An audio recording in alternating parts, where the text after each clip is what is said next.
Birinchisiga choyxona palov. Ana osh bo'lsin. Bismillahirrahmanirrahim.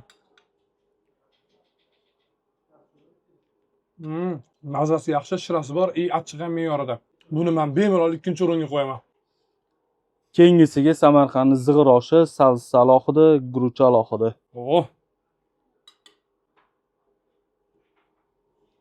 Go'shtlari ham bagir. buni men birinchi o'ringa qo'yaman. Mazasi zo'r, shirali. Keyingi oshimiz Toshkentda ertalab qilinadigan to'y oshi. Obeddan qilishadi. Qazi tuxumlari bilan birga. Nechaga qo'yamiz buni? 4-o'ringa qo'yamiz. Keyingi osh bizda Buxoroliklar sevimli osh sofiysi. Bu dietический osh hisoblanadi. Qanday mazasini ko'ra oqing. Go'shtlari ham oppoq ekan. Agar boyagi oshni birinchi o'ringa qo'ymaganimda, buni birinchi o'ringa qo'ygan bo'lardim. Bunga men 3-o'rin beraman.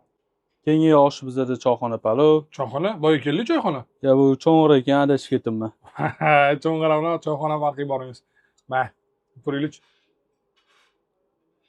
Jazillab qovurilgan go'sht mazasi bor. Keyin bu bundan sal achchiqroq ekan. Majbur 5-o'ringa qo'yamiz, lekin bu sal yuqoriroq o'ringa loyiqida.